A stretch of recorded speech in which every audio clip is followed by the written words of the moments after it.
Hello, and welcome back to the Wild Report. My name is Cleo, and I'll be your host today. So let's start by checking in on some Wild Center news. This weekend was our You Otter Move 5K. Ollie the Otter, our beloved mascot, retired, but don't worry, our new otter made his sleek and glamorous debut at the event.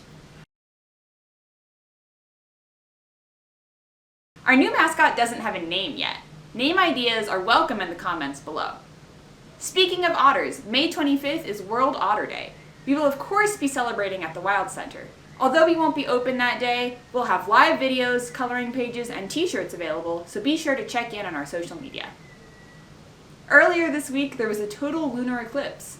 It was a cloudy night here in Tupper Lake, but it cleared up at just the right time for some prime viewing. Avian bird flu continues to sweep through New York State and has been detected in wild birds, including a bald eagle. Let's check in with our animal care staff to see what they're doing to protect our animals. Unfortunately, New York State is in the middle of an outbreak of bird flu. It is a virus that is transferred from one animal to another through mucus, saliva, and feces. So we are taking some extra precautions here at the Wild Center to make sure that our animal ambassadors are safe. We have put some solid roof material over our outdoor enclosures so that we're not getting any saliva or anything else from wild animals that might come down from above. We've put extra layers of mesh around the sides of their enclosure, and we're doing a lot of things personally to make sure that we don't track it into our animals. So I am wearing some very fancy shoes right now. We change our shoes several times a day.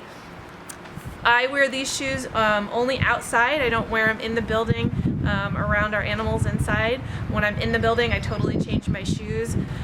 We wash our hands a million times, and we're only wearing certain clothes here at work and not at home. So we're doing everything we possibly can to make sure that our animals are safe and healthy here at the Wild Center. Now let's go to Kathleen with the weather report.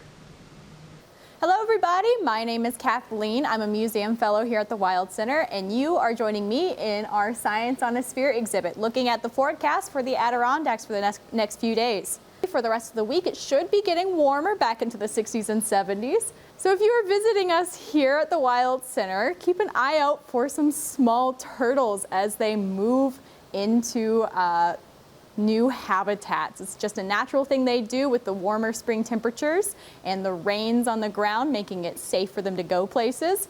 So just keep an eye out, make sure you don't step on any baby turtles, and just let them go on their way. Something else is enjoying this change of season. If you've gone hiking up in the Adirondacks, you might have seen these small little plants. So now with the spring comes spring ephemerals, and we are going to go hunt down some right now. Perfect. All right, so out here on the trails of the Wild Center, one of the most iconic spring wildflowers we get is the wild strawberry. So they are easily identified by their trifoliate leaves, so they come in bunches of 3.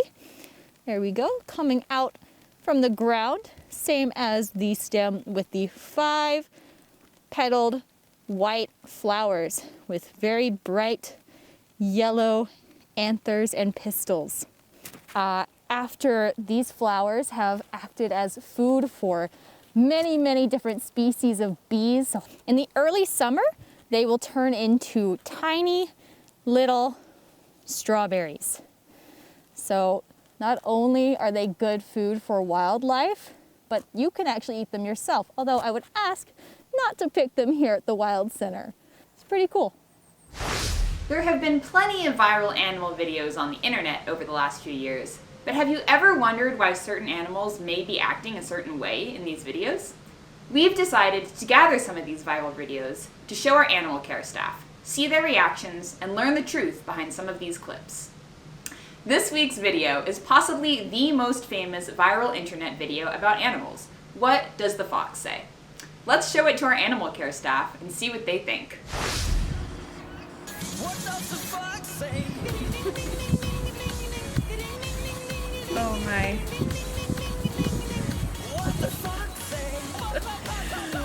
Well, red fox don't quite sound like that. To me, they kind of sound like something out of a horror movie. It's sort of a series of shrieks and barks, and gray fox are kind of more of a high-pitched bark. But that's an interesting interpretation.